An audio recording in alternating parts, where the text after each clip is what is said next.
सूर्य की तरह दोस्तों अगर आप चमकना चाहते हो तो आपको सूर्य के जैसा जलना पड़ेगा। अगर दोस्तों आप हीरे की तरह चमकना चाहते हो तो हीरे की तरह आपको घिसना पड़ेगा। आप मानते हैं कि आप मेहनत करते हैं, लेकिन दोस्तों और आपको मेहनत करना पड़ेगा, क्योंकि दोस्तों आपको जितना रगड़ा जाएगा, आप जितना अपने आप को रगड़ोगे उतना दोस्तों आप चमकोगे, उतना आप ब्राइट हो जाओगे। ठीक है दोस्तों, जैसे जैसे आप लोगों का एग्जाम का डेट करीब होता जा रहा है, वैसे वैसे दोस्तों आप लोगों का जो दिल का धड़कन है वो बढ़ता जा रहा है। इसलिए दोस्तों आज की वीडियो में हम लोग लेके आए हैं क्लास 12 हिस्ट्री का मोस्ट पीपीआई ऑब्जेक्टिव क्वेश्चन और सब्जेक्टिव क्वेश्चन। जी हाँ दोस्तों, क्योंकि आप लोग जानते हैं जितना इंपॉर्टेंट आपके लिए ऑब्जेक्टिव क्वेश्चन होता है उतना ही इंपॉर्टेंट दोस्तों आप लोगों के लिए सब्जेक्टिव क्वेश्चन होता है। अगर दोस्तों आप लोग सब्जेक्टिव क्वेश्चन का 2-3 लाइन को भी सुन लिए और कुछ ना कुछ अगर आपके दिमाग में रहा तो दोस्तों आप एग्जाम में जाकर के जो है कम से कम कुछ ना कुछ आप वहां पर लिख ही दोगे। यानी कि अगर आपको क्वेश्चन आ गया तो आप कुछ ना कुछ उस क्वेश्चन से रिलेटेड लिख ही दोगे। ठीक है, तो दोस्तों इस वीडियो में हम लोग सब्जेक्टिव प्रश्नों को भी करेंगे जो कि आपके एग्जाम में पूछे जाते हैं, और बहुत सारे प्रश्न जो कि पूछे जा चुके हैं, और दोस्तों ऑब्जेक्टिव प्रश्नों को भी करेंगे जो कि आपके एग्जाम में कई बार पूछे जा चुके हैं। आप दोस्तों यहाँ पर एक एक प्रश्न को देखिए, ये प्रश्न दोस्तों आपके एग्जाम में कई बार पूछे जा चुके हैं और कई बार तो पूछे गए हैं। और इस बार जो 2022 का मॉडल पेपर जारी हुआ है उसमें से भी दोस्तों बहुत सारे प्रश्न जो है आपको यहाँ पर मिलेंगे। तो प्लीज आप लोग वीडियो को एंड तक देखिएगा, तभी जो है ये सारी चीजें आपके दिमाग में आएंगी। और दोस्तों एक बार प्लीज एक भी क्वेश्चन अगर आपसे नहीं बने तो प्लीज इसको स्क्रीनशॉट लेंगे और तुरंत वीडियो खत्म होने के बाद रिवीजन करेंगे, तभी दोस्तों ये क्वेश्चन जो आपके दिमाग में रहेगा, अन्यथा आप सारे प्रश्न को भूल जाएंगे। ठीक है, तो प्लीज आप लोग एक बात को गांठ बांध लेना। ठीक है, देखिए फर्स्ट प्रश्न आपके स्क्रीन पर, गुप्त शासन का जो आरंभ है वो कब हुआ था? बिल्कुल दोस्तों, इसके आपके राइट आंसर हो जाएंगे वो है 320 ईस्वी में। अगर आपको क्वेश्चन पूछेगा कि गुप्त शासन का जो आरंभ है वो किसने किया था, तो आपको जो राइट आंसर लगाना है वो है श्रीगुप्त। ध्यान रखिएगा। देखिए तो अगर क्वेश्चन पूछे कि गुप्त शासक का आरंभ किसने किया था, श्रीगुप्त ने किया था, और चंद्रगुप्त प्रथम जो है वो गुप्त साम्राज्य की स्थापना किया था। कब किए थे? 320 में किए थे। इसका जो दोस्तों शासन काल था, यानी कि चंद्रगुप्त प्रथम का जो शासन काल था वो कब से कब तक था दोस्तों? तो 320 से लेकर के 335 तक था। ध्यान रखिएगा, वो 320 से लेकर के 335 तक था। ये क्वेश्चन आपको पूछा गया है, ये चीज आप लोग को ध्यान रखना। और गुप्त शासन का जो आरंभ है वो भी आपके जो है 320 में हो गया था। ये दोनों चीज को आपको ध्यान रखना है। देखिए अगला प्रश्न दोस्तों, क्वेश्चन नंबर 2, समुद्रगुप्त शासक जो है वो किस ईस्वी में बना था? देखिए दोस्तों गुप्त वंश का जो दूसरा शासक था वो कौन था? वो आपका था दोस्तों सम्राट समुद्रगुप्त, जिसको भारत का नेपोलियन बोला जाता है। ठीक है, और ये कब से कब तक था, तो ये भी क्वेश्चन आपको पूछा जाता है। बिल्कुल इसके राइट आंसर हो जाएंगे वो है दोस्तों 335 ईस्वी को। यानी कि समुद्रगुप्त जो है वो 335 को शासक बना था, और कब से कब तक ये राज किया था दोस्तों? ये जो है 335 से लेकर के 380 तक। तो ध्यान रखिएगा, इसीलिए दोस्तों इसको भारत का नेपोलियन बोला जाता है, क्योंकि भारत में इन्होंने लगभग हर जगह को विजय किया था, हर जगह को जीता था। ठीक है, तो पहला जो आपका शासक था वो कौन था? चंद्रगुप्त प्रथम था, जो कि 320 से लेकर के 335 तक 320 से लेकर के 335 तक शासन किया था। वहीं पे अगर हम लोग दूसरा शासक की बात करेंगे तो वो आपका था समुद्रगुप्त, और वो जो है 335 से लेकर के 380 तक शासन किया था। और इसकी जो स्थापना है, यानी कि गुप्त शासन की जो स्थापना है वो श्रीगुप्त ने किया था, और चंद्रगुप्त मौर्य ने प्रथम साम्राज्य की स्थापना किया था, यानी कि गुप्त साम्राज्य की स्थापना। ये दोनों प्रश्न आपको दिमाग में बैठा लेनी है। देखिए दोस्तों अगला प्रश्न, अशोक के अभिलेख को सर्वप्रथम कब पढ़ा गया था? 1850 में, 1830 में, 1737 में, 1837 में। बहुत खूब, इसके दोस्तों राइट आंसर आपको हो जाएंगे वो है 1837 में। ठीक है, तो ध्यान रखिएगा, अशोक के अभिलेख को सर्वप्रथम जो है वो 1837 में पढ़ाया गया था। अगर कभी कभी आपको क्वेश्चन पूछ दे कि किसने सफलतापूर्वक इसको पढ़ा था, यानी कि जो अशोक का अभिलेख था उसको सर्वप्रथम किसने सही से पढ़ा था, तो दोस्तों इसके जो राइट आंसर आपको जाएंगे वो है जेम्स प्रिंसेप ने। ध्यान रखिएगा, जेम्स प्रिंसेप ने। ठीक है, किसने पढ़ा था सबसे पहले?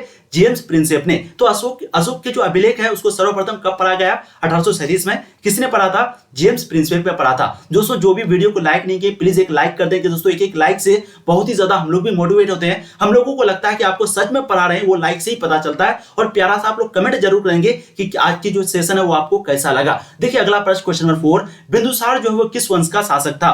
बिंदुसार वो किस वंश का शासक था? गुप्त वंश का, मौर्य वंश का, हरियंद वंश का, या फिर कुषाण वंश का? दोस्तों 4 के आपके राइट हो जाएंगे, बिल्कुल हो जाएंगे दोस्तों वो है मौर्य वंश का। ठीक है, तो 4 के राइट से क्या हो जाएंगे? वो है मौर्य वंश का। तो बिंदुसार जो है वो किस वंश का शासक था?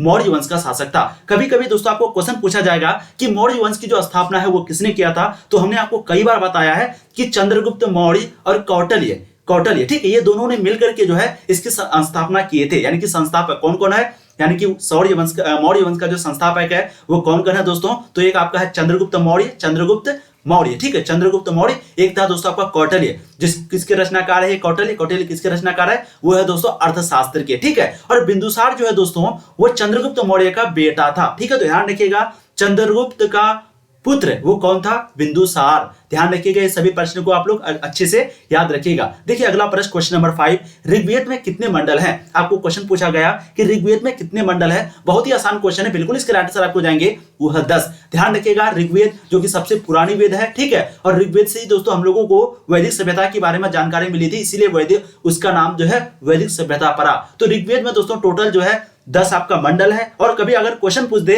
कि टोटल मंत्र कितने हैं, तो दोस्तों वो आपके हैं 10,600, ठीक है। तो अगर आपको क्वेश्चन पूछ दे कि ऋग्वेद में टोटल कितने मंडल हैं, तो वो है 10। और अगर आपको क्वेश्चन पूछ दे कि टोटल मंत्र कितने हैं, तो दोस्तों वो है 10,600। लेकिन इसको भी लेकर के अभी ऊपर नीचे है, लेकिन आपको जो आंसर लगाना है वो 10,600 ही लगाना है। देखिए अगला प्रश्न, क्वेश्चन नंबर 6, 6ठी शताब्दी ईसा पूर्व में कितने महाजनपदों की चर्चा है? देखिए क्वेश्चन काफी इंपॉर्टेंट है, आप लोग फटाफट आंसर देंगे कि 6ठी शताब्दी ईसा पूर्व में कितने महाजनपदों की चर्चा है। बहुत ही आसान और इंपॉर्टेंट क्वेश्चन है, बिल्कुल इसके राइट आंसर आएंगे दोस्तों वो है 16। तो इसके राइट आंसर आपके ऑप्शन डी हो जाएंगे, ठीक है। देखिए अगला प्रश्न, क्वेश्चन नंबर 7, भारत का प्रथम नगरीय सभ्यता थी। देखिए भारत का यहाँ पर पूछ रहा है, आपको कंफ्यूजन नहीं होना, भारत देख करके आपको डरना नहीं है, ठीक है दोस्तों।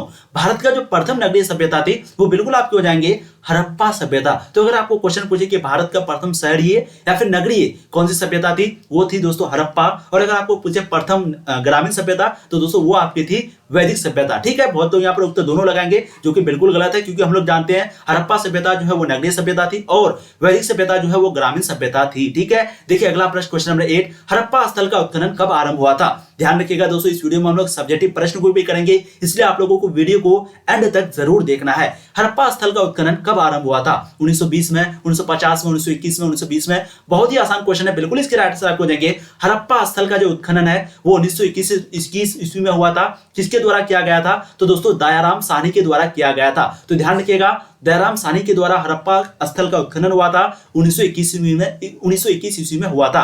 कभी कभी आपको क्वेश्चन पूछा जाता है, जैसे कि आपको मालूम है मोहनजोदड़ो का उत्खनन कब हुआ था? तो बिल्कुल 1922 में। किसके द्वारा? रखलदास बनर्जी यानी कि आरडी बनर्जी। देखिए अगला प्रश्न, क्वेश्चन नंबर 9, निम्नलिखित में से किसे विष्णु का अवतार माना जाता है? निम्नलिखित में से किसे विष्णु का अवतार माना जाता है? बिल्कुल इसके राइट आंसर आपके हो जाएंगे दोस्तों वो है गौतम बुद्ध को, ठीक है। तो गौतम बुद्ध को जो है विष्णु का क्या माना जाता है? अवतार माना जाता है, इसलिए इसको बोला जाता है बुद्ध अवतार। क्या बोला जाता है? बुद्ध अवतार। तो ध्यान रखिएगा, गौतम बुद्ध को जो है विष्णु का अवतार माना जाता है और बोला जाता है बुद्ध अवतार। अब देखिए दोस्तों अगला प्रश्न, क्वेश्चन नंबर 10, मगध महाजनपद की राजधानी थी। हम लोग जानते हैं मगध महाजनपद की राजधानी क्या थी? राजगृह, वैशाली, चंपा, मथुरा। हमने आपको ये क्वेश्चन कई बार करवाया, बहुत ही आसान क्वेश्चन है, बिल्कुल इसके राइट आंसर आपको जाएंगे दोस्तों वो है राजगृह, ठीक है। तो मगध की अगर राजधानी की बात करें तो वो क्या हो जाएंगे दोस्तों? वो आपके हो जाएंगे राजगृह। देखिए अगला प्रश्न, क्वेश्चन नंबर 11, पुरंदर के नाम से कौन जाना जाता है? विष्णु, राम, वरुण, इंद्र। एक बार दोस्तों जम करके अपने सारे दोस्तों को शेयर कर देंगे, ताकि वो भी जो है क्लास का सही से फायदा उठा पाए, ताकि दोस्तों उसको भी एक एक जानकारी मिले, ठीक है। पुरंदर के नाम से कौन जाना जाता है? इसके दोस्तों राइट आंसर की बात करें तो बिल्कुल आपके हो जाएंगे वो है इंद्र। तो पुरंदर के जो नाम, सॉरी पुरंदर के नाम से, पोरबंदर जो है वो गांधी जी का मतलब जगह था जहां पर उसका जन्म हुआ था, लेकिन यहाँ पर पुरंदर है, ध्यान रखिएगा पुरंदर, ठीक है। तो दोस्तों ये इसके नाम से कौन जाना जाता है? वो है आपके इंद्र। 11 के आपके राइट आंसर ऑप्शन डी हो जाएंगे। देखिए दोस्तों अगला प्रश्न, क्वेश्चन नंबर 12, गौतम बुद्ध का जन्म कब हुआ था? हम लोग जानते हैं, फटाफट आप लोग बताएंगे, 543 में, 30 में, 63 में या फिर 83 में। तो दोस्तों गौतम बुद्ध का जो जन्म है वो कब हुआ था? बिल्कुल इसके राइट आंसर आपको जाएंगे दोस्तों वो है 563 में। तो ध्यान रखना, गौतम बुद्ध का दोस्तों जन्म जो है वो 563 ईस्वी में हुआ था। और कभी कभी आपको क्वेश्चन पूछ देगा कि गौतम बुद्ध का जो है बचपन का नाम क्या था, तो दोस्तों वो आपको लिखना है सिद्धार्थ। ध्यान रखना, ठीक है। गौतम बुद्ध का जो बचपन का नाम था वो क्या था दोस्तों? वो आपका था सिद्धार्थ। तो ध्यान रखेंगे आप लोग, बिल्कुल ध्यान रखेंगे। तो गौतम बुद्ध का बचपन का नाम सिद्धार्थ था। इसका जो जन्म है वो नेपाल में हुआ था। कहां पर हुआ था? नेपाल में एक जगह थी जिसका नाम था लुम्बिनी, लुम्बिनी नेपाल। तो क्वेश्चन पूछा भी गया है कि गौतम बुद्ध का जो जन्म है वो कहां पर हुआ था? तो लुम्बिनी नामक जगह पर नेपाल में हुआ था। बचपन का नाम सिद्धार्थ था और 563 ईस्वी में गौतम बुद्ध का पैदाइश हुई थी, यानी कि उसकी जो है जन्म हुए थे। जी हाँ। और कभी कभी आपको महावीर के बारे में पूछेगा कि महावीर का जो बचपन का नाम था वो क्या था, तो दोस्तों वो बिल्कुल था वर्धमान। क्या नाम था? वर्धमान। देखिए अगला प्रश्न, क्वेश्चन नंबर 13, सिकंदर कहां का शासक था? फ्रांस का, मिस्र का, इराक का, मकदूनिया का। हमने आपको कई बार बताया कि सिकंदर का जो दोस्तों दूसरा नाम था वो था अलेक्जेंडर द ग्रेट। क्या नाम था?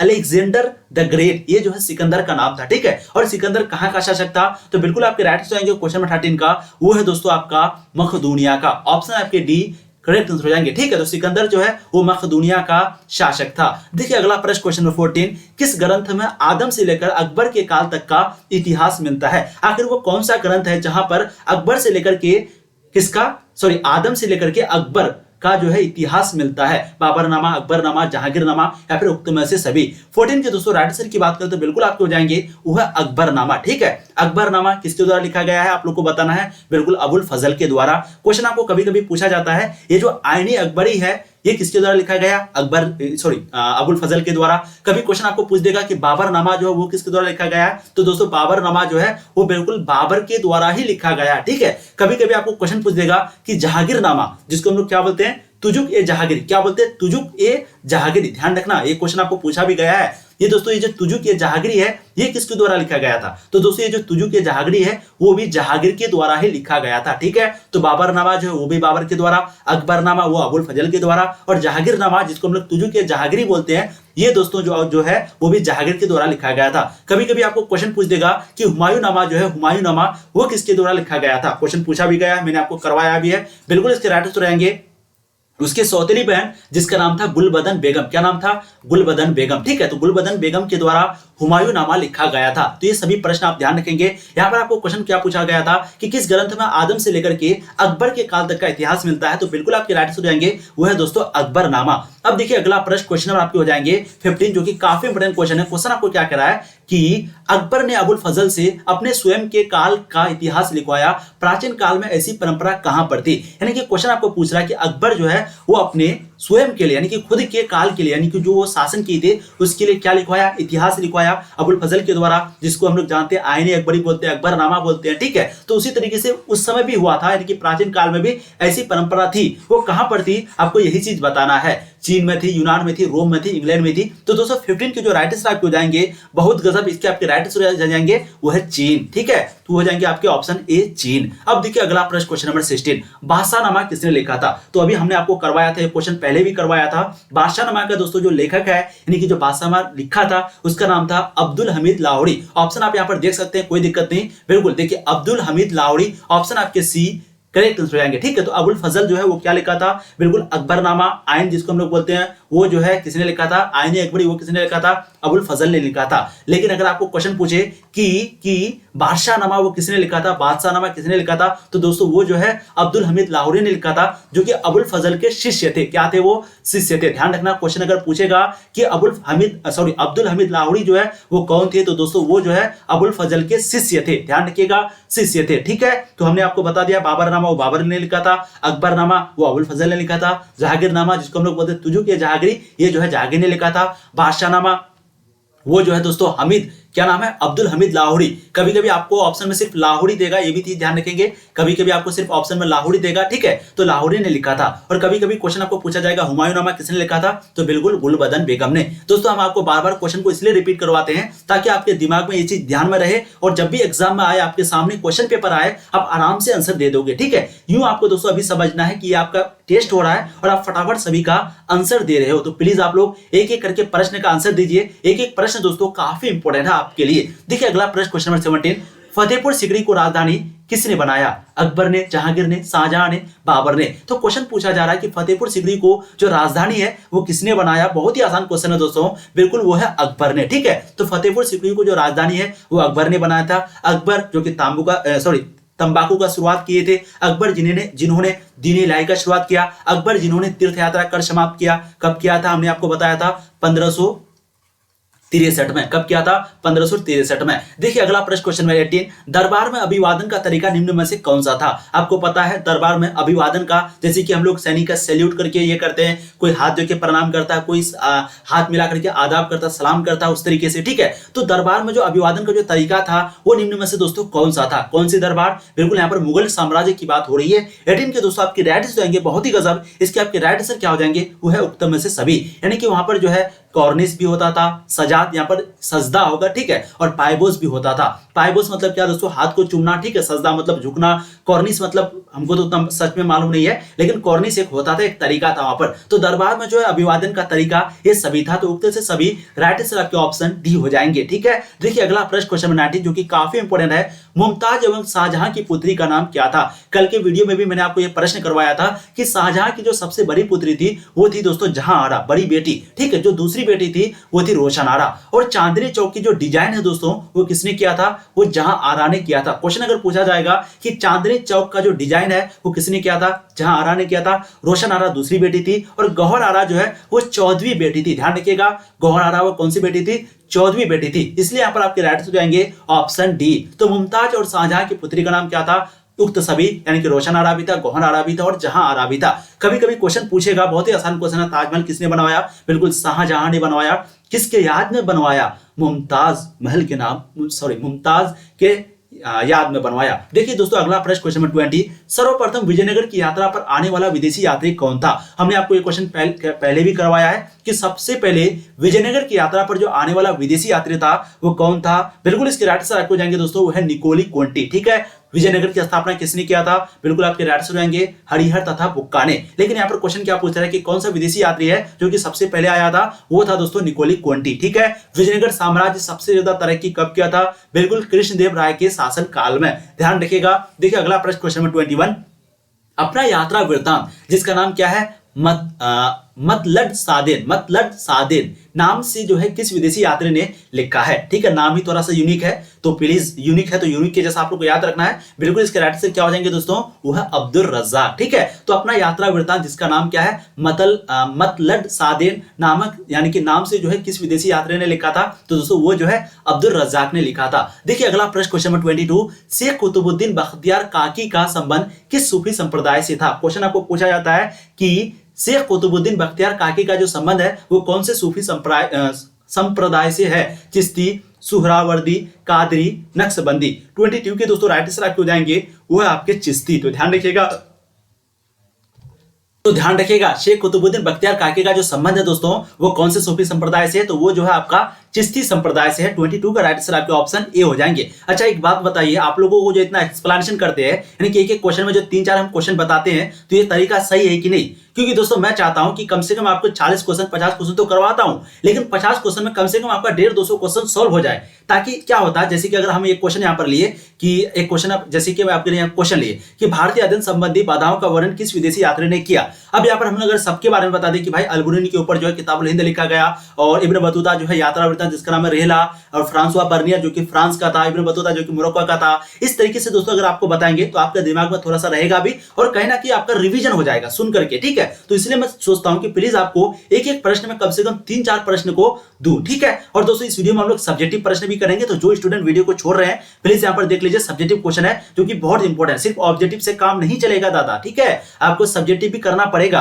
दोस्तों फिर से मैं बता रहा हूं, अगर हीरे की तरह आप चमकना चाहते हैं तो आपको हीरे की तरह रगड़ना भी पड़ेगा, खींचना भी पड़ेगा। ठीक है, जितना आप गर्म में तपोगे उतना आप चमकोगे। अगर सूर्य की तरह आप चमकना चाहते हैं तो सूर्य की तरह आपको क्या करना पड़ेगा, बिल्कुल जलना भी पड़ेगा। अगर दोस्तों आपने मान लिया तो आपकी हार होगी, अगर आपने ठान लिया तो दोस्तों आपकी जीत होगी। ये चीज को भूलना नहीं है, ये चीज को समझना, ये छोटी छोटी बातें हैं जो कि हम लोगों को समझनी चाहिए। देखिए अगला प्रश्न, क्वेश्चन नंबर 23, ख्वाजा मुइनुद्दीन चिश्ती की अजमेर स्थित दरगाह पर सर्वप्रथम कौन सा सुल्तान गया था। बलबन गया था, मोहम्मद बिन तुगलक गया था, अलाउद्दीन खिलजी गया था, अकबर गया था। 23 के दोस्तों आपके राइट हो जाएंगे, बहुत ही गजब, बिल्कुल इसके राइट से आपके क्या हो जाएंगे दोस्तों, वो है मोहम्मद बिन तुगलक। ठीक है, तो ख्वाजा मुइनुद्दीन चिश्ती की जो अजमेर स्थित दरगाह है, सबसे पहला तो यही क्वेश्चन पूछेगा कि जो ख्वाजा मुइनुद्दीन चिश्ती है वो कहां पर है, तो वो अजमेर में है। ठीक है, सबसे पहले कौन सा सुल्तान गया था, तो दोस्तों वो जो है मोहम्मद बिन तुगलक गया था। राइट आंसर आपके ऑप्शन बी हो जाएंगे। देखिए अगला प्रश्न, क्वेश्चन नंबर 24, शंकराचार्य का मत है। क्वेश्चन आपको पूछा गया है, पहले भी पूछा गया है कि शंकराचार्य का जो मत है वो क्या है, द्वैतवाद है,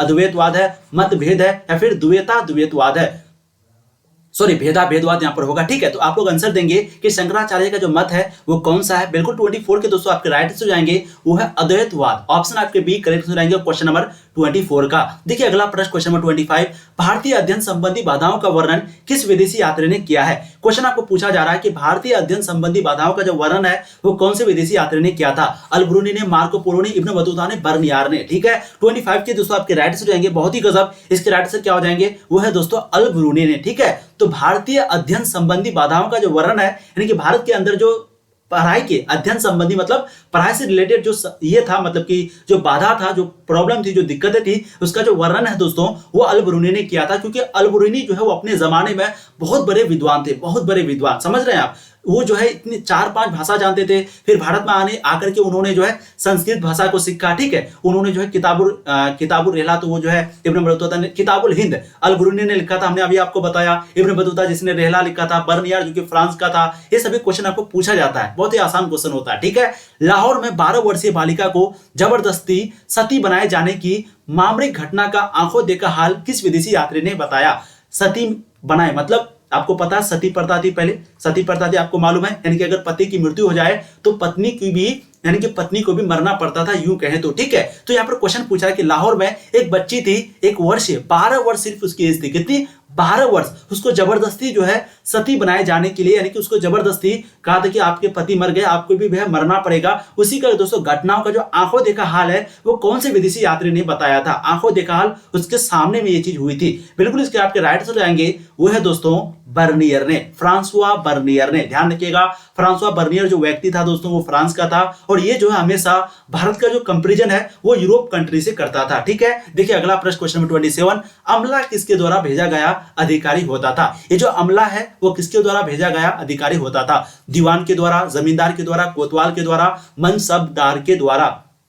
बिल्कुल इसके राइट आंसर आपको जाएंगे दोस्तों वो है जमींदार के द्वारा, ठीक है। तो अमला जो है वो जमींदार के द्वारा भेजा गया अधिकारी था। देखिए अगला प्रश्न, question number 28, English east India company को कब बंगाल की दीवानी प्राप्त हुई? क्वेश्चन आपको पूछा जा रहा है कि इंग्लिश ईस्ट इंडिया कंपनी की शुरुआत कब हुई थी? आपको फटाफट बोलना है। बिल्कुल 1600 ईस्वी में हुई थी। भारत में सबसे पहली फैक्ट्री जो कि अंग्रेजों द्वारा शुरू की गई थी वो कब की गई थी? वो दोस्तों आपका 1608 में की गई थी। कहां पर की गई थी? वो की गई थी दोस्तों सूरत में, जो कि गुजरात का एक शहर है सूरत, ठीक है। क्वेश्चन आपको यहाँ पर क्या पूछ रहा था कि इंग्लिश ईस्ट इंडिया कंपनी को कब बंगाल की दीवानी प्राप्त हुई थी? 1764 में, 65 में, 77 में, 1805 में? इसके दोस्तों राइट आंसर आपको जाएंगे वो है 1765 में। क्या हो जाएगा? 1765 में। देखिए अगला प्रश्न, क्वेश्चन नंबर 29, झांसी की रानी लक्ष्मीबाई की मृत्यु कब हुई थी? क्वेश्चन आपको यहाँ पर पूछा जा रहा है कि झांसी की रानी लक्ष्मीबाई की जो मृत्यु है वो कब हुई थी? जून 1858 में, मई 1857 में, जून 1856 में, या फिर जुलाई 1860 में? बिल्कुल दोस्तों 29 की जो आपके राइट आंसर जाएंगे वो है मई 1857 में। ऑप्शन आपके बी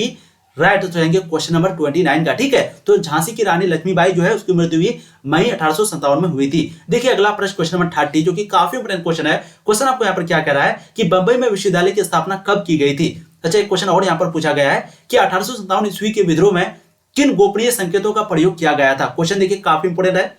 सॉरी 1 सेकेंड, देखिए क्वेश्चन जो है आपका गलत है यहाँ पर, ठीक है। आंसर जो है मैंने गलत दिया है यहाँ पर, ठीक है। देखिए आंसर क्या होगा, झांसी की रानी लक्ष्मीबाई की जो मृत्यु है दोस्तों उसके बारे में क्वेश्चन पूछा जाए कि झांसी की रानी लक्ष्मीबाई की जो मृत्यु है वो कब हुई थी, तो दोस्तों वो जो है जून 1858 को हुई थी, ठीक है। राइट आंसर क्या हो जाएंगे आपके ए, ऑप्शन आपके ए। अगर कभी कभी आपको डेट पूछ देगा कि डेट क्या है तो दोस्तों आपको लगाना है 18 जून।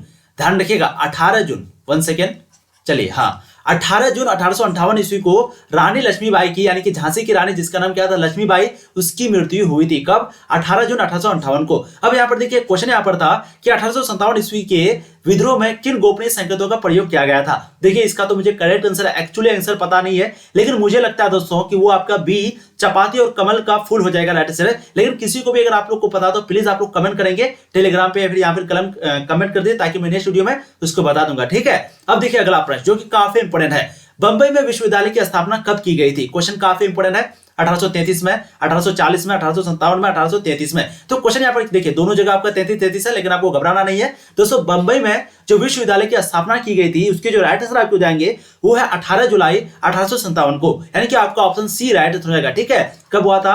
18 जुलाई को 1857 को। तो ध्यान रखिएगा अगर आपको क्वेश्चन पूछे कि बंबई में विश्वविद्यालय की स्थापना कब की गई थी तो दोस्तों वो जो है 18 जुलाई 1857 ईस्वी को की गई थी। देखिए अगला प्रश्न, क्वेश्चन नंबर 31, भारत में रेल सबसे पहले सर्वप्रथम किस गवर्नर ने चलाया था? आपके ऑप्शन स्क्रीन पे है, रॉबर्ट क्लाइव ने, लॉर्ड डलहौजी ने, या फिर लॉर्ड रिपन ने, या फिर लॉर्ड लेटन ने? दोस्तों इसके जो राइट आंसर हो जाएंगे बिल्कुल आपके हो जाएंगे वो है लॉर्ड डलहौजी ने, ठीक है। तो ध्यान रखिएगा जब भी आपको क्वेश्चन पूछे कि भारत में सबसे पहले जो है कौन सा गवर्नर ने रेल को चलाया था तो दोस्तों इसके जो राइट आंसर हो जाएंगे वो आपके हो जाएंगे लॉर्ड डलहौजी ने, ठीक है। अब देखिए अगला प्रश्न, क्वेश्चन नंबर 32, खेरा यानी कि जो गुजरात में एक आंदोलन हुआ था, किसान आंदोलन, वो कब हुआ था? क्वेश्चन काफी इंपोर्टेंट है। यहाँ पर भी जो है गांधी जी की बहुत बड़ी भूमिका थी, ठीक है। एक तरह से समझ सकते हैं कि उसी ने शुरू किया था। तो दोस्तों खेरा यानी कि जो गुजरात है वहां पर किसान आंदोलन कब हुआ था? 1917 को, 1918 को, 1921 को, या फिर 1925 को? दोस्तों इसके जो राइट आंसर आपको जाएंगे वो है आपके 1918 को। कभी कभी आपको डेट भी पूछा जाएगा कि डेट क्या है तो आपको राइट आंसर क्या लगाना है?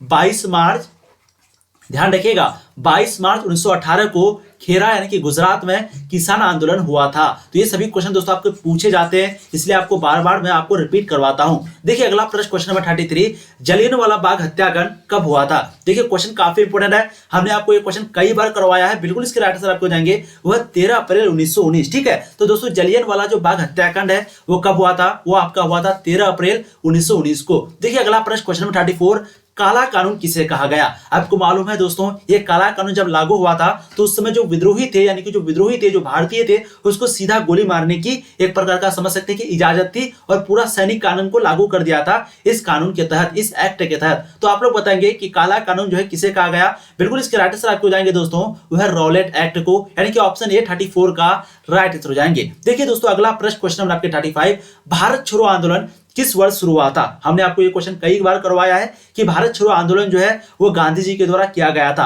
कब किया गया था? बिल्कुल इसके राइट आंसर आपको जाएंगे वो है 1942 ईस्वी को। ठीक है, तो भारत छोड़ो आंदोलन जो है वो 1942 ईस्वी को गांधी जी के द्वारा किया गया था। अगला प्रश्न देखिए, क्वेश्चन 36, दिल्ली चलो का नारा किसने दिया था? अच्छा, कभी कोई आपको क्वेश्चन पूछेगा कि भारत छोड़ो आंदोलन आखिर क्यों हुआ, तो दोस्तों आपको मालूम होना चाहिए, यानी कि जब आपका एक डेट था 1937 को, 1937 में जितने भी गवर्नर थे भारत के 8 गवर्नर, उन्होंने जो है इस्तीफा दे दिया। जब उन्होंने दोस्तों इस्तीफा क्यों दिया? क्योंकि वो अंग्रेजों से कहा कि देखिए हम आपके दूसरी विश्व युद्ध में साथ देंगे, जो दूसरा विश्व यानी कि जो सेकंड वर्ल्ड वॉर चल रहा था उसमें हम आपको साथ देंगे, बस आप हमारा देश को आजाद कर दीजिए। लेकिन अंग्रेज जो है इस बात को नहीं माना दोस्तों। उसी के समय, क्योंकि आपको मालूम है 1939 में जो आपके द्वितीय विश्व युद्ध शुरू हुआ था और ये बात गांधी जी ने अंग्रेजों से कहा, लेकिन अंग्रेज नहीं माना, तो फिर दोस्तों गांधी जी ने 1942 में भारत छोड़ो आंदोलन की शुरुआत कर दी थी। अब अगला प्रश्न देखिए, दिल्ली चलो का नारा किसने दिया था? हमने आपको कई बार करवाया, ये प्रश्न आपको पूछे भी जाते हैं। दिल्ली चलो का नारा दोस्तों किसने दिया था? बिल्कुल इसके राइट आंसर आपको जाएंगे वह सुभाष चंद्र बोस ने। ठीक है, तो ध्यान रखिएगा, दिल्ली चलो का जो नारा है वो सुभाष चंद्र बोस ने दिया था। अगला प्रश्न देखिए दोस्तों, क्वेश्चन 37, बारदोली में किसान आंदोलन कब हुआ था? बारदोली में किसान आंदोलन कब हुआ था? 1920 में, 1917 में, 1928 में, 1942 में? ये भी क्वेश्चन दोस्तों आपको कई बार पूछे जा चुके हैं, बहुत ही आसान और इंपॉर्टेंट क्वेश्चन है। बिल्कुल इसके राइट आंसर आपको जाएंगे वो है 1928 में। ठीक है, तो बारदोली में जो किसान आंदोलन है दोस्तों वो आपके 1928 में हुआ था। ये सभी प्रश्न आपको ध्यान रखना है, आपके एग्जाम में पूछे जाते हैं। देखिए अगला प्रश्न, क्वेश्चन नंबर 38, भारत गणतंत्र दिवस कब मनाता है? हम लोग जानते हैं हम लोग गणतंत्र दिवस कब मनाते हैं? जब हमारा संविधान लागू हुआ था। कब हुआ था?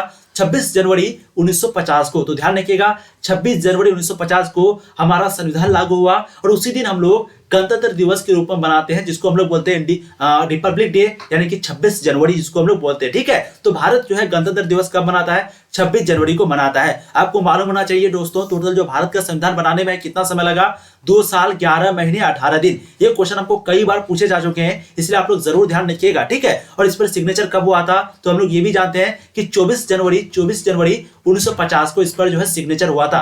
24 जनवरी 1950 को। कब अंकीकृत किया गया? तो हमने आपको ये भी कई बार करवाया है कि 26 नवंबर को 1949 को, 26 नवंबर 1949 को अंकीकृत किया गया था, यानी कि लिख करके कंप्लीट कर दिया गया था, और हस्ताक्षर 24 जनवरी को और लागू जो है वो 26 जनवरी को। इसलिए हम लोग उस दिन गणतंत्र दिवस मनाते हैं। देखिए अगला प्रश्न, क्वेश्चन 39, संविधान सभा के प्रारूप समिति के अध्यक्ष कौन थे? हमने आपको कई बार करवाया। अगर आपको क्वेश्चन पूछे कि प्रारूप समिति कौन थे, तो बिल्कुल आपके जो राइट आंसर है वो आपके हो जाएंगे दोस्तों भीमराव अंबेडकर। क्या हो जाएंगे आपके? भीमराव अंबेडकर। ये जो है प्रारूप समिति थे। अगर आपको कहीं पे भी क्वेश्चन में ये प्रारूप समिति ये वर्ड अगर मिल गया, ये शब्द अगर मिल गया, तो आपको डायरेक्ट बिना आंख बंद करके लगा देना है कि भीमराव अंबेडकर। लेकिन अगर आपको क्वेश्चन पूछे कि संविधान सभा के अध्यक्ष कौन थे, तब दोस्तों वहां पर आपको जो राइट आंसर लगाना है वो है डॉक्टर राजेंद्र प्रसाद। ठीक है, अब दोस्तों हम लोग चलते हैं सब्जेक्टिव क्वेश्चन की ओर। ये सभी प्रश्न का दोस्तों फटाफट आंसर देना है, यानी कि यूं सोचना है और आप आंसर मिलाएंगे मेरे साथ साथ। ठीक है, देखिए पहला क्वेश्चन आपके स्क्रीन पर आ चुका है। आप सबसे पहले क्वेश्चन को देखिए कि हड़प्पा सभ्यता का जो उत्पत्ति काल निर्धारण है वो क्या है? महाभारत साहित्य स्रोत पर टिप्पणी करें। तीसरा क्वेश्चन आपका गांधार कला से क्या समझते हैं। चौथा क्वेश्चन आपका मनसबदारी व्यवस्था की मुख्य विशेषताओं का वर्णन करें, जो कि आपका वीवीआई क्वेश्चन है। ये भी आपका वीवीआई क्वेश्चन है। ठीक है, और एक प्रश्न है आपका कि पीर और मुरीद इसमें क्या अंतर है? एक पीर और एक मुरीद। एक और क्वेश्चन है दोस्तों जो कि वीवीआई क्वेश्चन आपका, विजयनगर की जल आवश्यकताओं को किस प्रकार पूरा किया जाता था? हम लोग तो ये जानते हैं कि जो आपका मोहनजोदड़ो है, यानी कि जो हड़प्पा सभ्यता है, वहां पर जल को कैसे पूर्ति की जाती थी, जल की, वो हम लोग जानते हैं। लेकिन यहाँ पर आपको आपको विजयनगर साम्राज्य का पूछ रहा है उसके बारे में अभी जवाब देंगे। ठीक है, तीसरा 7वां प्रश्न आपका रॉलेट एक्ट पर संक्षिप्त टिप्पणी लिखे, यानी कि जो हम लोगों ने रॉलेट एक्ट के बारे में पढ़ा, काला कानून के बारे में पढ़ा, ठीक है, उसके बारे में एक संक्षिप्त टिप्पणी यानी कि शॉर्ट नोट लिखने के लिए कह रहा है। देखिए अगला प्रश्न, भारत का संविधान 26 जनवरी 1950 को क्यों लागू किया गया? देखिए काफी इंपोर्टेंट प्रश्न है ये, तो हम लोग जानते हैं कि 26 जनवरी 1950 को लागू हुआ, लेकिन क्यों हुआ? ब्रिटिश शासन की भू राजस्व व्यवस्था का वर्णन करें। वो जो टैक्स लेता था, जो भू राजस्व होता था, एक प्रकार का टैक्स प्रणाली सिस्टम जो होता था, उसकी दोस्तों व्यवस्था क्या थी उसके बारे में वर्णन करें, और तात्या टोपे कौन थे? तो प्लीज इन सभी प्रश्न का एक एक करके हम लोग आंसर जानेंगे।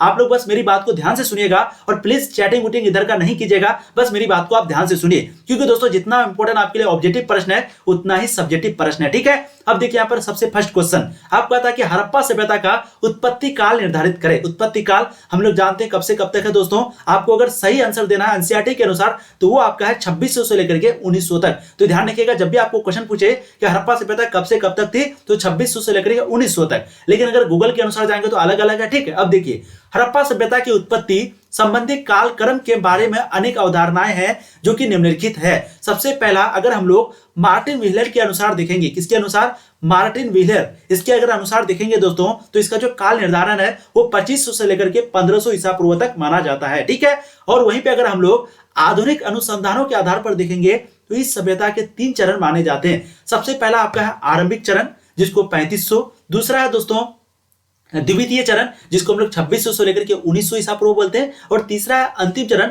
जिसको हम लोग 1900 से लेकर के 1200 ईसा पूर्व बोलते हैं। ठीक है, तो ये किसका हो गया?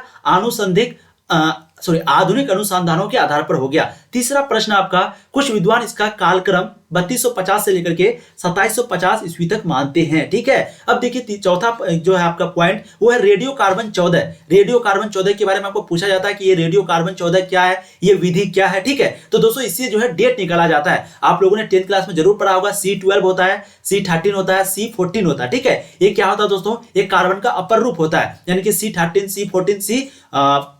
ठीक है दोस्तों, C14 से जो है एक प्रकार का यूज समझे तो डेट पता लगाया जा सकता है, यानी कि अगर आपको सही मायने में बताएं तो ये पिछले 1000 साल तक का पता लगाया जा सकता है। किसके द्वारा? कार्बन के द्वारा, कार्बन 14 के द्वारा। ठीक है, ये जो रेडियो कार्बन C14 है इसी के आधार पर इसका काल 2500 से लेकर के 1750 ईसा पूर्व के आसपास माना जाता है। तो ये आपका फर्स्ट प्रश्न का आंसर हो गया जो कि था हड़प्पा सभ्यता की उत्पत्ति काल निर्धारित करें। अब देखिए दूसरा प्रश्न क्या था? महाभारत साहित्यिक स्रोत पर टिप्पणी करें। महाभारत जो कि संस्कृत भाषा में लिखी गई थी, इसके लेखक के क्या नाम है इसके बारे में थोड़ा बहुत आपको लिख देना, बस आपको मार्क्स अच्छे खासे एग्जामिनर जो है दे देगा। देखिए महाभारत इतिहास लेखन में महत्वपूर्ण साहित्य स्रोत माना जाता है। इनमें 18 अध्याय है, हमने आपको कई बार बताया महाभारत में टोटल 18 अध्याय है। इसमें दोस्तों टोटल 180 प्रक्रम है। इसमें इतिहास लेखन से संबंधित अनेक तथ्य प्राप्त होते हैं। इतिहास लेखन से संबंधित अनेक तथ्य, अनेक जानकारी मिलते हैं। इस ग्रंथ की मूल कथा वस्तु कुरु कबीला के कौरवों एवं पांडवों के बीच हुआ भीषण युद्ध भी है, यानी कि इस ग्रंथ में मूल कथा वस्तु कुरु कबीला हो गया जिसमें कौरवों और पांडवों के बीच का जो भीषण युद्ध है उसके बारे में भी दिया गया है। अनेक राजवंशों का इतिहास भी महाभारत में मिलता है। कौरव वंश हो गया, पांडव वंश हो गया, कृष्ण बलराम हो गया, द्रौपदी हो गया, युधिष्ठिर हो गया, ये सभी के बारे में, वंश एवं पात्रों के बारे में विस्तृत विवरण यानी कि विख्यात रूप से बिल्कुल पूरे तरीके से दोस्तों यहाँ पर दिया गया है। इस रूप में यह साहित्यिक स्रोत के रूप में है। ठीक है, तो अगर आपको क्वेश्चन पूछा जाए महाभारत साहित्यिक स्रोत है, उस पर टिप्पणी करें, उस पर संक्षिप्त में लिखे, शॉर्ट नोट लिखे, तो आपको यही लिखना है। अब देखिए तीसरा प्रश्न जो कि था गंधार कला से आप क्या समझते हैं? गंधार कला एक ऐसी कला है जिसके अंतर्गत पहली बार युद्ध और बोधिस्व की मानाकार मूर्तियां बनाई गई थी। इन्हें सफेद और काले रंग के पत्थर से विभिन्न मुद्राओं में बनाया गया है। इनमें बाल के अलंकरण पर विशेष ध्यान दिया गया है। ठीक है, अब देखिए दोस्तों चौथा प्रश्न जो कि आपका था कि मनसबदारी व्यवस्था जो कि VVI था, मैंने आपको कहा था। ठीक है, तो मनसबदारी व्यवस्था की मुख्य विशेषताओं का वर्णन करें। चलिए अब हम लोग समझते हैं कि मनसबदारी व्यवस्था क्या होता है, इसके बारे में संक्षिप्त में यानी कि शॉर्ट में हम लोग लिखते हैं। देखिए मनसबदारी व्यवस्था की शुरुआत दोस्तों अकबर के काल में हुई थी। ध्यान रखिएगा, मनसबदारी व्यवस्था की जो शुरुआत है वो किसके काल में? अकबर के काल में हुई थी, जो कि दशमलव प्रणाली पर दशमलव प्रणाली पर आधारित था। मनसबदार को 2 पद जीत एवं जात एवं सवार प्रदान किए जाते थे। मनसबदार जात और सवार पर आधारित है। मनसबदारी व्यवस्था मुगल सेना का प्रमुख आधार थी। उसने मुगल साम्राज्य के लिए विस्तार एवं सुव्यवस्था में महत्वपूर्ण भूमिका निभाई। अकबर की मृत्यु के उपरांत उसके उत्तराधिकारियों ने इस व्यवस्था में थोड़ा बहुत परिवर्तन, थोड़ा बहुत बदलाव किया और इसे जारी रखा। ठीक है, तो मनसबदारी व्यवस्था जो किसके काल में शुरुआत हुई थी? अकबर के काल में। ये जो है दशमलव प्रणाली पर आधारित था। ठीक है, ये चीज को ध्यान रखिएगा। और मनसबदार को जो है दो, यानी कि दो पद थे वहां पर, एक जाट और एक सवार, ये जो है प्रदान किए गए थे। अब देखिए दोस्तों अगला प्रश्न जो कि क्वेश्चन नंबर 5 था आपका, कि पीर और मुरीद पर अंतर स्पष्ट बताइए। यानी कि एक पीर है आपका, एक है मुरीद, इसमें आखिर अंतर क्या है, डिफरेंस क्या है, इसको हम लोग समझते हैं। देखिए सूफी संतों को भारत में पीर, ध्यान दीजिएगा, सूफी संतों को भारत में पीर तथा विदेशों में शेख के नाम से संबोधित किया गया है। अगर हम लोग भारत में बोलेंगे तो उसको क्या बोलेंगे? पीर बोलेंगे, और वहीं पे विदेशों में उसको शेख बोला जाता है। ठीक है, सभी संतों ने गुरु की महत्ता को सर्वोच्च स्थान दिया था। मुगल काल में पीर को श्रद्धा की दृष्टि से देखा जाता था। पीर के जो शिष्य होते थे वे मुरीद कहलाते थे। तो चीजें आपको समझ में आ गई, यानी कि सभी संतों की जो महत्ता को जो है वो सर्वोच्च स्थान दिया गया था। मुगल काल में जो पीर होते थे उसको श्रद्धा की दृष्टि से देखा जाता था, और पीर के जो शिष्य होते थे उसी को मुरीद बोला जाता था। मुरीद जो है वो गुरु के प्रति असीम श्रद्धा भाव रखते थे। वो पीर के शिक्षाओं को जन जन तक पहुंचाते थे, यानी कि बहुत लोगों तक पहुंचाते थे, जो पीर जो है शिक्षा देते थे उनको। ठीक है, देखिए अगला प्रश्न क्वेश्चन नंबर 6 आपके क्या था? विजयनगर की जल आवश्यकताओं को, यानी कि विजयनगर में पानी की जो आवश्यकता होती थी उसको कैसे पूरा किया जाता था, उसी के बारे में आपको विस्तार पूर्वक नहीं, बस संक्षिप्त में आपको देना है, क्योंकि यह आपका जो है शॉर्ट क्वेश्चन है। ठीक है, देखिए क्वेश्चन नंबर 6, जो भी दोस्तों अभी तक वीडियो को लाइक नहीं किए हैं प्लीज एक लाइक कर देंगे। एक लाइक से दोस्तों फिर से मैं बता रहा हूं, एक लाइक से पता चलता है दोस्तों कि आप लोग सच में पढ़ रहे हैं, आप लोगों को चीजें जो वो समझ में आ रही है। और जो भी नए जुड़े हैं, पहली बार जुड़े हैं, चैनल को सब्सक्राइब कर लीजिए, क्योंकि दोस्तों यहाँ पर आपको बहुत मजे के साथ पढ़ाई जाती है। देखिए अगला प्रश्न क्वेश्चन नंबर 6, विजयनगर के राजा जनता का विशेष ध्यान रखते थे। क्वेश्चन क्या पूछा था आपको कि विजयनगर में जो है पानी की व्यवस्था कैसे होती थी, उसकी जो आवश्यकता है उसको कैसे पूरी की जाती थी। तो दोस्तों विजयनगर के जो राजा होते थे वो जनता का जो है बहुत ज्यादा ध्यान रखते थे। विजयनगर में बड़े बड़े जलाशयों का निर्माण कराया गया था। नदियों और झीलों में बांध बनवाए गए थे। नदियों झीलों से नहरें निकाली गई थी, जिससे सिंचाई भी होती थी। जनता के लिए पेयजल की सुंदर व्यवस्था, सुंदर सिस्टम थी। ठीक है, तो आपको यही पॉइंट को लिख देना है कि विजयनगर के जो राजा थे वो जनता के प्रति बहुत ज्यादा ध्यान रखता था। वो बड़े बड़े जलाशयों का एक प्रकार का बांध बनवाए थे, बड़े बड़े नदी में, तालाब में। ठीक है, और वो जो है सिंचाई के लिए भी अलग से बनवाए थे, नहरें बनवाए थे। तो ये सभी के बारे में जैसे आप पढ़े थे इसमें हड़प्पा सभ्यता में मोहनजोदड़ो के बारे में सेम टू सेम हूबहू आपको वैसे ही लिख देना है। देखिए अगला प्रश्न क्वेश्चन नंबर 7 जो कि था आपका कि रॉलेट एक्ट क्या था? रॉलेट एक्ट, इस पर संक्षिप्त टिप्पणी लिखे, यानी कि इसके बारे में शॉर्ट में आपको लिखने के लिए कह रहा है। देखिए रॉलेट एक्ट के बारे में अगर समझेंगे तो उसको पहले समझेंगे। देखिए प्रथम विश्व युद्ध के समय क्रांतिकारी भी बहुत सक्रिय हो गए थे, यानी कि प्रथम विश्व युद्ध जो हुआ था उस समय क्रांतिकारी जो बहुत क्या हो गया था? सक्रिय, यानी कि अलर्ट हो गया था, अलर्ट। ठीक है, वे भारत भी क्रांति द्वारा स्वराज्य प्राप्त करना चाहते थे। भारत में भी क्या करना चाहते थे? क्रांति के द्वारा, रिवोल्यूशन के द्वारा स्वराज्य प्राप्त करना चाहते थे, यानी कि देश को आजाद करना चाहते थे। भारत में बढ़ रही आतंकवादी, या आतंकवादी लिखा हुआ, ठीक है, तो भारत में बढ़ रही आतंकवादी गतिविधियों पर रोक लगाने के उद्देश्य से अंग्रेजी सरकार ने न्यायाधीश सर सिहनी रॉलेट की अध्यक्षता में, किसकी अध्यक्षता में?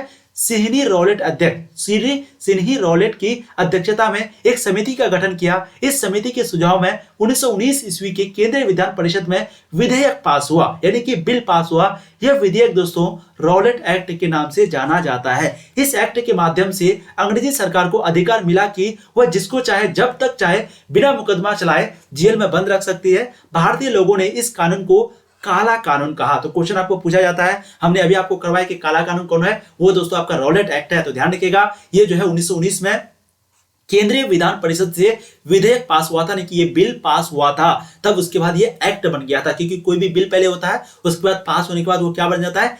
एक्ट बन जाता है। ठीक है, अब देखिए अगला प्रश्न क्वेश्चन नंबर 8 आपका क्या था कि भारत का संविधान जो तो 26 जनवरी 1950 को तो लागू हुआ है, लेकिन आखिर 26 जनवरी 1950 को ही क्यों आखिर? बहुत बड़ी सवाल है, हर चीज में क्यों। ठीक है, देखिए भारत का संविधान दोस्तों वो 26 नवंबर 1949 को बनकर तैयार हो गया, ये हम लोग जानते हैं। इसको बनाने में हम लोग जानते हैं कि 2 वर्ष 11 महीने 18 दिन का समय लगा था, परंतु इसे 2 महीना बाद यानी कि 26 जनवरी 1950 को लागू किया गया। क्यों? ठीक है। इसका एक कारण था दोस्तों कि जवाहरलाल नेहरू ने कांग्रेस की अध्यक्षता में करते हुए 31 दिसंबर 1929 में लाहौर अधिवेशन में पूर्ण स्वराज्य की मांग का प्रस्ताव पारित किया था। आपको मालूम है जवाहरलाल नेहरू ने कांग्रेस की अध्यक्षता में, ध्यान रखिएगा, जवाहरलाल नेहरू ने कांग्रेस की अध्यक्षता में 31 दिसंबर 1929 को कहां पर, लाहौर अधिवेशन में पूर्ण स्वराज्य की मांग के प्रस्ताव किया था।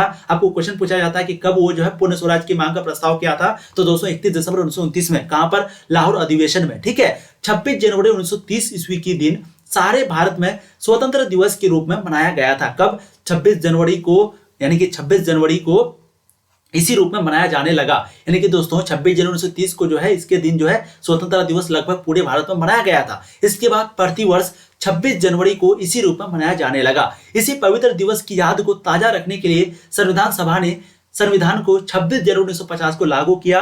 देश के स्वतंत्र भारत के प्रथम राष्ट्रपति डॉक्टर राजेंद्र प्रसाद बने। तो ध्यान रखिएगा, ये तो क्वेश्चन आपको पता है कि सबसे पहले जो राष्ट्रपति जो थे वो डॉक्टर राजेंद्र प्रसाद थे, और पहले प्रधानमंत्री जो जवाहरलाल नेहरू थे, आप लोग जानते हैं। और क्यों कहा गया, आपको आंसर पता चल गया, क्योंकि दोस्तों जो जवाहरलाल नेहरू थे वो 31 दिसंबर 1929 में लाहौर अधिवेशन की प्रस्तावित किया, और इसी के बाद 26 जनवरी 1930 को इसी के दिन जो है पूरे भारत ने स्वतंत्रता दिवस जो है मना लिया। एक तरीके से आप समझेंगे, ठीक है। तो इसी दिन को बनाए रखने के लिए कि चलिए ये तो आजादी नहीं मिली पूर्ण रूप से, लेकिन कहीं ना कहीं ये भी एक आजादी है, तो हम लोग इस दिन को भी मनाएंगे। इसलिए दोस्तों उसी दिन यानी कि 26 जनवरी को ही इस संविधान को लागू किया गया। अब देखिए दोस्तों अगला प्रश्न, क्वेश्चन आपके 9, ब्रिटिश शासन की भू राजस्व व्यवस्था का वर्णन कीजिए। देखिए क्वेश्चन काफी इंपॉर्टेंट है। मैं थोड़ा सा थक चुका हूं, इसलिए आप लोगों को लग रहा होगा अटक रहा हूं, बट कोई बात नहीं, जब तक आप लोग हैं तब तक मैं हूं, ठीक है। देखिए ब्रिटिश शासन की भू राजस्व व्यवस्था 3 प्रकार की थी। आपको क्वेश्चन क्या पूछा कि ब्रिटिश शासन की जो भू राजस्व व्यवस्था है उसके बारे में बताएं, ठीक है, उसके बारे में विवरण दें, संक्षिप्त में बताएं।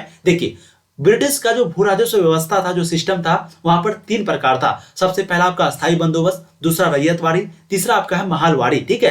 पहला दोस्तों आपका अस्थायी बंदोबस्त, जो कि लॉर्ड कॉर्नवालिस ने 1793 ईस्वी में बंगाल में अस्थायी बंदोबस्त आरंभ किया था। आपको यहाँ पर एक क्वेश्चन पूछा जाता है कि आखिर अस्थायी बंदोबस्त किसने शुरू किया था, तो बिल्कुल लॉर्ड कॉर्नवालिस ने किया था। हमने आपको कई बार करवाया है, कब किया था, 1793 ईस्वी में किया था, बंगाल में ये किया था। ध्यान रखिएगा, अस्थायी बंदोबस्त कहां पर लागू किया गया था, बंगाल में। कब, 1793 में, किसके द्वारा, लॉर्ड कॉर्नवालिस के द्वारा, ठीक है। इसके अंतर्गत लगान जो है वो हमेशा के लिए निश्चित कर दिया गया था, यानी कि फिक्स कर दिया गया था। ये नहीं कि आपका उपजाऊ ज्यादा है या फिर नहीं है तो ज्यादा ले लिया कम ले लिया, ये नहीं, इसके द्वारा क्या कर दिया था, फिक्स कर दिया था। इसी के लिए इसका नाम क्या पड़ा, अस्थाई, ठीक है। लगान एकत्र करने वाले को जमींदार बना दिया गया था, और इसके तहत जो लगान को जो जमा करने वाला था उसको कौन था, वो जमींदार के द्वारा ही जमा किया जाता। तो वो जो जमींदार है वो फिर बाद में आकर के इसको देते थे, यानी कि जो उस समय अंग्रेज के राजा होते थे। देखिए दूसरा पॉइंट आपका है रैयतवाड़ी। रैयतवाड़ी के बारे में आपको पूछा गया है, ठीक है। मद्रास और बंबई में ये जो है आपका स्थायी बंदोबस्त वो कहां पर, बंगाल में, ठीक है। और वहीं पर रैयतवाड़ी कहां पर, मद्रास और बंबई प्रेसिडेंसियों में रैयतवाड़ी बंदोबस्त को शुरू किया गया था। यह कंपनी और रैयत का मतलब मैंने आपको बताया था किसान, एक आपका मुजारियन हो गया, एक रैयत हो गया, एक आपका कृषक हो गया, एक आपका किसान हो गया, और एक नाम आपको मैंने बताया था, जी हाँ, आसामी, ठीक है। तो ध्यान रखिएगा ये सभी नाम जो है वो किसान के मैंने आपको बहुत अच्छे से बताया था, ठीक है। एक रैयत हो गया, एक किसान हो गया, एक आसामी हो गया, और एक आपका एक रैयत, एक किसान, एक मुजारियन और एक आसामी, ठीक है, और एक आपका जो है कृषक और एक किसान, तो आप जानती हैं ये सभी जो है 5 नाम है टोटल किसान के। तो दोस्तों ये कंपनी और रैयत यानी कि किसान के मध्य लगान संबंधी सीधा इकरारनामा था, और समय समय पर लगान बढ़ाया जा सकता था, ठीक है। ये आपका फिक्स था, यानी अस्थाई इसका नाम ही है, तो ये फिक्स है। और ये कहां पर था, बंगाल में, किसके द्वारा किया गया था, लॉर्ड कॉर्नवालिस। और दूसरा जो है वो रैयतवाड़ी, वो कहां पर था दोस्तों, मद्रास और बंबई में, ठीक है।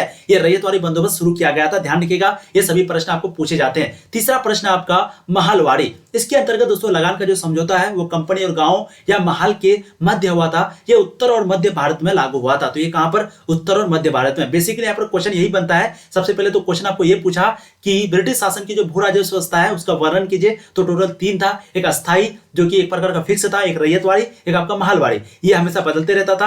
ये जो है किसके बीच लागू हुआ था, ये दोस्तों उत्तर और मध्य भारत में। और रैयतवाड़ी वो आपके मद्रास और बंबई में, और अस्थाई जो है वो कहां पर लागू हुआ था, बंगाल में। किसके द्वारा, लॉर्ड कॉर्नवालिस के द्वारा। ध्यान रखिएगा कब, 1793 में। अब देखिए दोस्तों अगला प्रश्न जो कि आपका क्वेश्चन नंबर 10 था, जो कि लास्ट क्वेश्चन आपका, तात्या टोपे कौन थे। आपको क्वेश्चन पूछा जा रहा है तात्या टोपे के बारे में, ठीक है। बहुत ही इंपॉर्टेंट क्वेश्चन है, हमने आपको ये करवाया भी है। देखिए यहां पर ध्यान से देखिए, तात्या टोपे जो है वो नाना साहेब के विश्वसनीय सेवक और पक्के देशभक्त थे। ध्यान रखिएगा आपको क्वेश्चन पूछा जाता है आपको एक क्वेश्चन पूछा जाता है कि जो कि मैंने कई बार आपको बताया, ठीक है, कि 1857 ईस्वी की जो क्रांति है वो जो है नाना साहेब और एक तात्या टोपे ने कहां पर किया था। यानी कि 1857 की क्रांति का जो नेतृत्व है वो नाना साहेब और तात्या टोपे वो कहां पर किया था। तो दोस्तों इसके राइट आंसर आपको क्या लगाना है, बिल्कुल आप लोग बताएंगे, क्योंकि मैंने आपको कई बार करवाया, ठीक है, ये क्वेश्चन मैंने आपको दोस्तों कई बार करवाया है।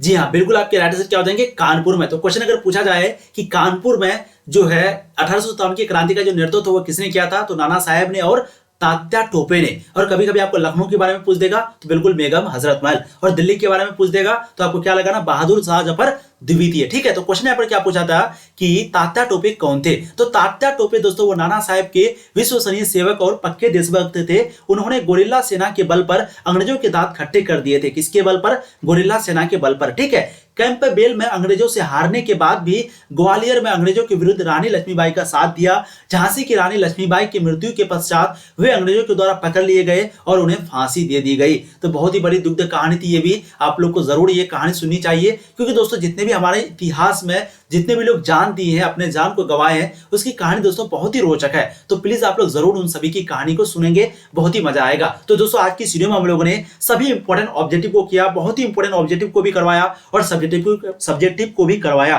तो प्लीज आप लोग वीडियो को अगर लाइक नहीं किए तो एक बार लाइक कर देंगे, जम करके अपने सारे दोस्तों को शेयर कर देंगे, ताकि दोस्तों वो भी इस क्लास का आनंद उठा पाए। और एक बात आप लोगों से हम्बल रिक्वेस्ट है, प्लीज अगर चैनल पे पहली बार आए तो वीडियो को लाइक के साथ साथ सब्सक्राइब भी कीजिए चैनल को, क्योंकि दोस्तों यहाँ पर आपको पूर्ण तरीके से आर्ट्स की तैयारी कराई जाती है। ठीक है दोस्तों, मेहनत आप इतनी खामोशी से करो कि आपकी जो सफलता है वो शोर मचा दे। एक ट्वीट बनता है कि दोस्तों जो आपकी नींद है, बहुत सारे बच्चे बोलते हैं कि सर वो जो है नींद आती है, ठंड है, गर्मी वगैरह, कुछ से कुछ बहाना। ये बहाना है नहीं, ये सच है। लेकिन मेहनत दोस्तों, ये जो है एक मेहनत ऐसी चीज है, वो एपीजे अब्दुल कलाम का एक ट्वीट है कि सपने वो नहीं जो नींद के बाद यानी कि सोने के बाद आती है, सपने तो वो है जो कि नींद को आने ही ना देती हो। ठीक है, तो देखिए बहुत ही इंपॉर्टेंट पॉइंट क्विट है, आपको बस समझना पड़ेगा, ये सभी पॉइंट को समझना पड़ेगा। और जितने भी ऑब्जेक्टिव सब्जेक्टिव प्रश्न अभी हम आपको करवाते हैं, इसको आप कीजिए दोस्तों, आपकी तैयारी जो है बहुत अच्छी है और अच्छी हो जाएगी। ठीक है, तो प्लीज आप लोग रोज क्लास में जुड़ा कीजिए। 7 बजे भी आपकी एक क्लास है, 10 से 10 मिनट के बाद, उस क्लास में भी आपको जुड़ना है और जम करके वीडियो को शेयर कर दीजिए।